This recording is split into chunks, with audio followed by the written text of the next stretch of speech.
So you want to be a farmer.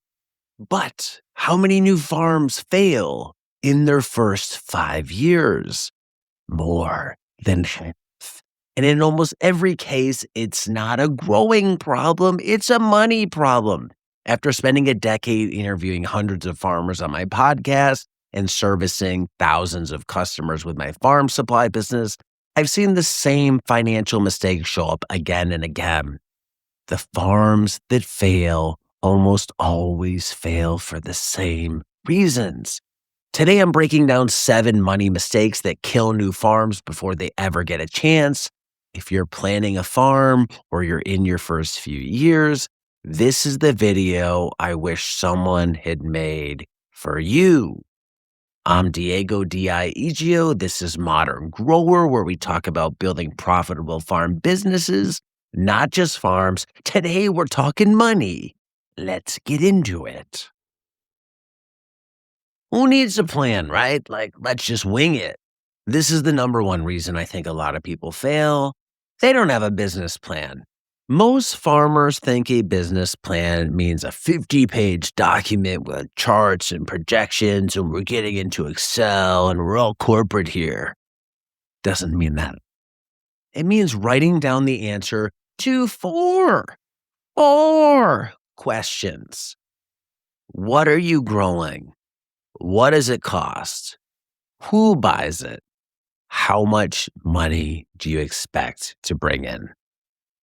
That's it. 4 questions on one page. If you can't answer those questions clearly, you don't have a plan, and frankly, you have no business being in business.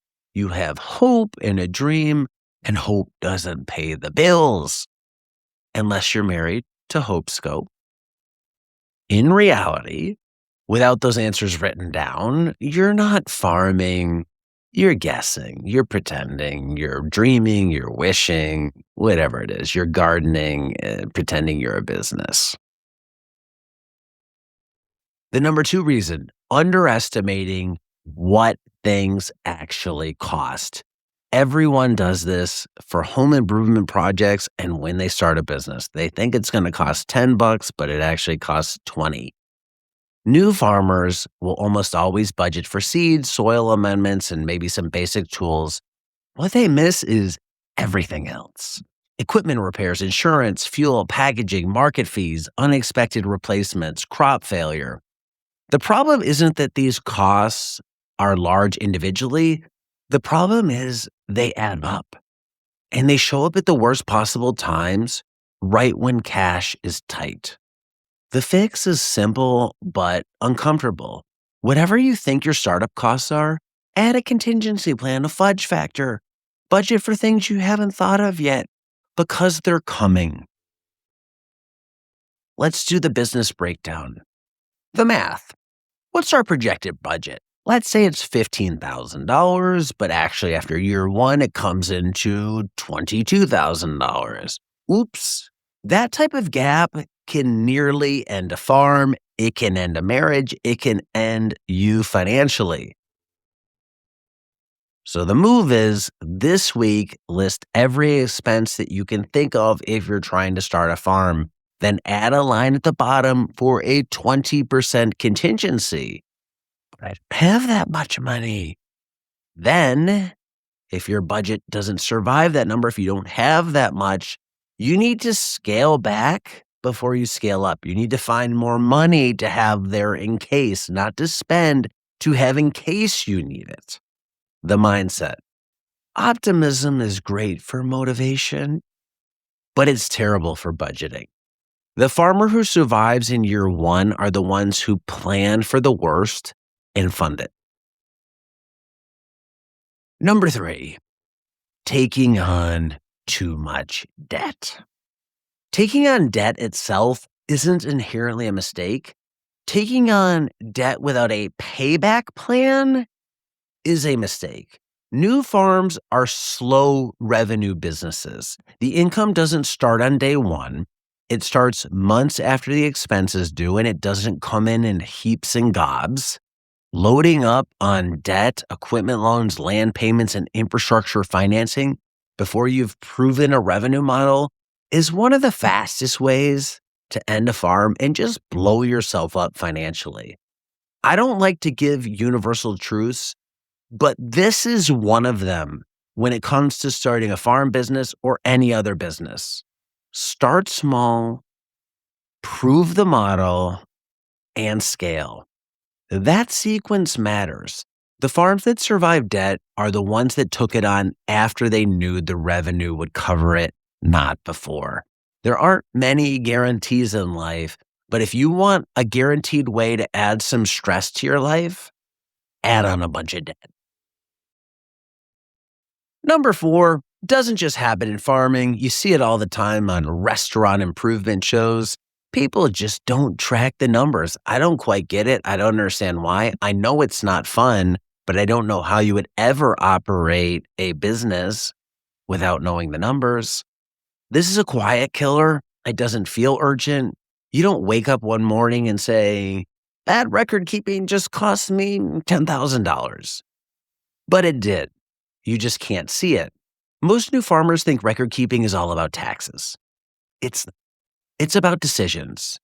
If you don't know what your cost is per crop, you can't find profit. You don't know your labor hours per bed, you can't find waste. If you don't track your sales channels, you can't find your best customers. Records are how you see the business. Without them, you're flying blind and you won't know until it's too late.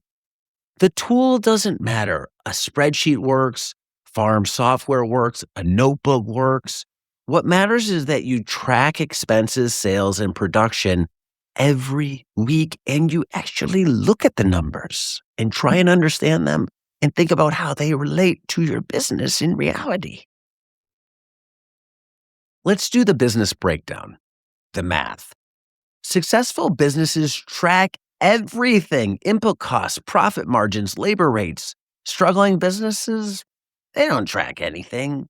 This isn't a skill gap. It's a priority gap. Do you know what you should spend your time on and have the discipline to put it in? You should be tracking these numbers. You should be doing accounting. So if you're not doing it, it's just not a priority and your priorities are messed up. That's the whole difference right there. The move. Pick 3 numbers to start tracking every single week, such as total expenses, total revenue, total hours worked. That's it. Ease yourself in. 3 numbers. Build the habit before you build the system. The mindset. Record keeping isn't paperwork. It's a cash flow tool, not a farming tool. And you don't have to buy it. The farmers who track their numbers make better decisions because they can actually see what's happening. And that's what I talk about in a lot of these videos. I'm giving you free cash flow tools, not tools that you have to buy from my tool company, Modern Grower, or some other tool company. These are cash flow tools that are free. They just require work. So take them and use them. The number 5 reason: not understanding cash flow. Cash flow isn't the same as profits, and this is a big killer. Farming is often seasonal. You spend money in January, February, March, seed, soil prep, transplant, infrastructure, but revenue doesn't arrive till later, April, May, June. And that gap between spending and bringing in revenue is where many farms die. Most farmers, they think profit and cash flow are the same thing. They're not. You can be profitable on paper and still run out of cash. You can be profitable on paper and be cash poor or broke in the moment. Profit is an annual number. Cash flow is a weekly reality.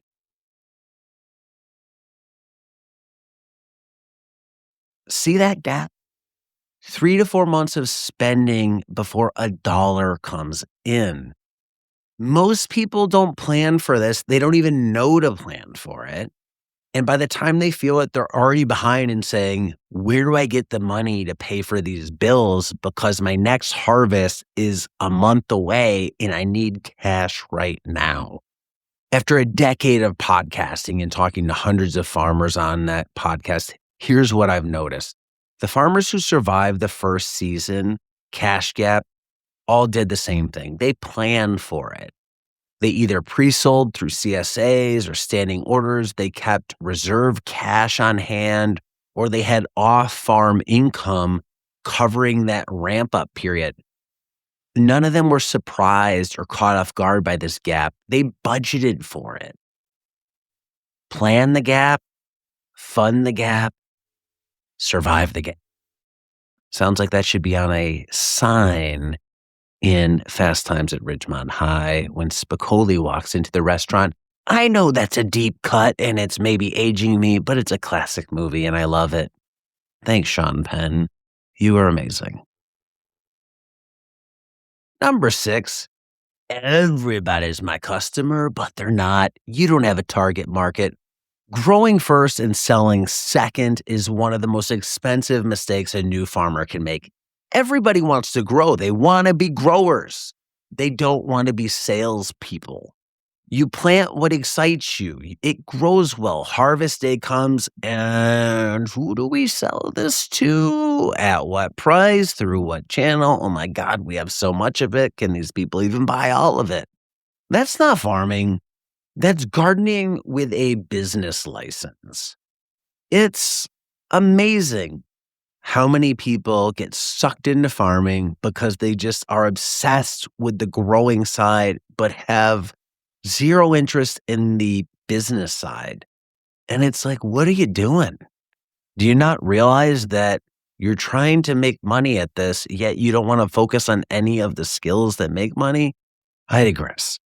The fix is reverse the order. First, find the buyers. First, go to a farmer's market and talk to customers before you plant. Visit restaurants ahead of time.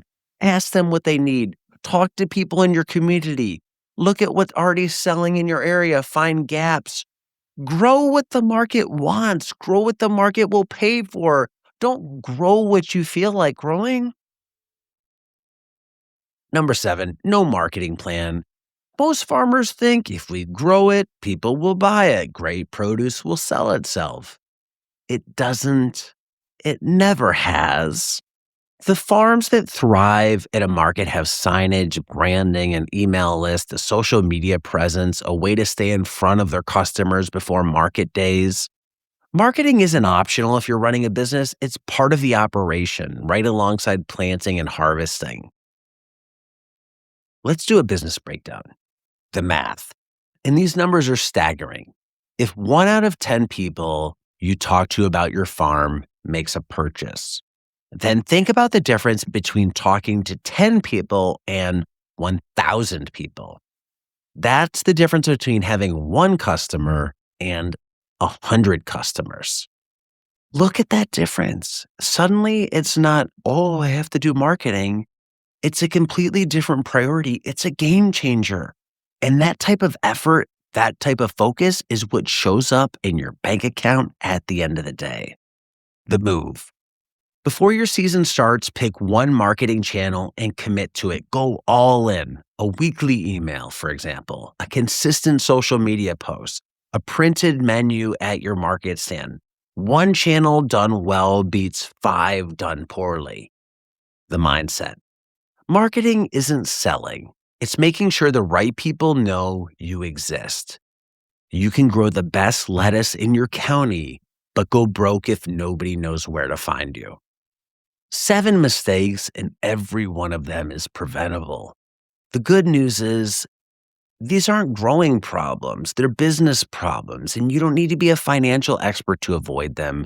You just need a plan, a budget, and a way to track your numbers and a market to sell into. Start there. The growing part, that's the part you already love. Which of these 7 hits closest to home for you? Let me know in the comments below. I read every one. And if you want more videos like this in the future, let me know down there as well. Now, go build a farm business, not just a farm. I'm Diego. This is Modern Grower. Thanks for watching. And until next time, be nice, be thankful, and do the work.